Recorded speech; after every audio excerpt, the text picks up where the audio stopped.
the question, who am I, and the inquiry about the nature of man since ages have been a matter of great debate.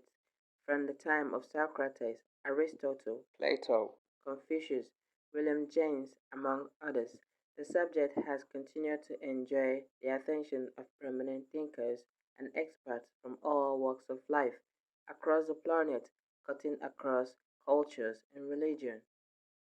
Nevertheless, the school of thought employed by one in order to ascertain the true nature of man, most of whom saw man as the totality of the body, the host, as discussed above. Such is true of the Kabbalion statement, which claims that the average person dwells almost altogether in his me consciousness and does not realize that he has a thing as an I. The Kabbalion formally stated that a man thinks of himself in its aspect of me as being composed of certain feelings, tastes, likes, dislikes, habits, peculiarities, characteristics, etc., all of which go to make up his personality or the self known to himself and others. He also thinks of the me as being certain knowledge gathered together in his mind and thus forming a part of himself. This is the me of a man.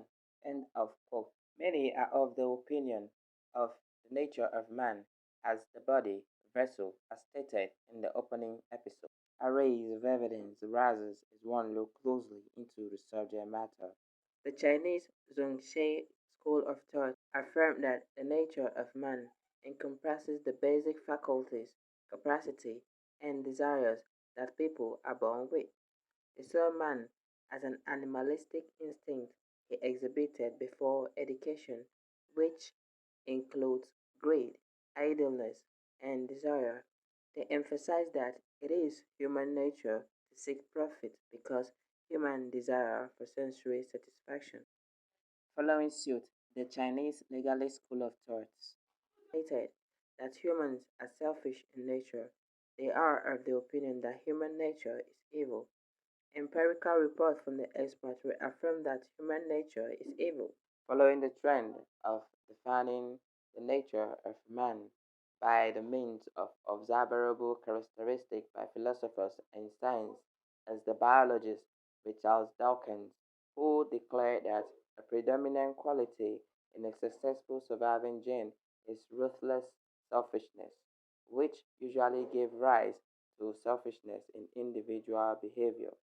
Following suit is Charles psychologist Bolton L. White, who reported the existence of selfish traits in children from birth. He said that the threat expresses itself in acts that are blatantly selfish. The sociologist William Granell Sooner reiterated that it is fact that everywhere one meets fraud, corruption, ignorance, selfishness. He pointed out that the passion and vices of human nature are cupidity, lust, vindictiveness, ambition, and vanity. Such human nature is universal, present in all people, in all places, and in all situations in society. Psychiatrist Thomas Anthony Harris observes that sin, badness, evil, human flaw, or nature is apparent in every person. The Christian biblical account for human nature is of sin as an inborn trait, reaffirming the biologist Richard Dawkins and child psychologist Bolton L. White's claim. The psalmist reported that, "For behold, I was conceived in iniquity, and in sin did my mother conceive me." Psalms 51, verse 5. St. Paul reaffirmed that, "I know that good does not live in me, that is, in my human nature. For even though the desire to do good is in me, I am not able to do it." Romans 7, verse 18.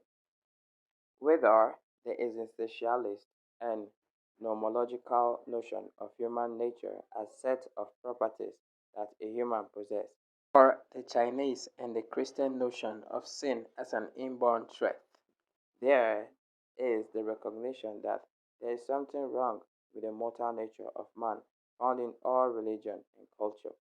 In the next episode, we shall be exploring the nature of man as a dual being.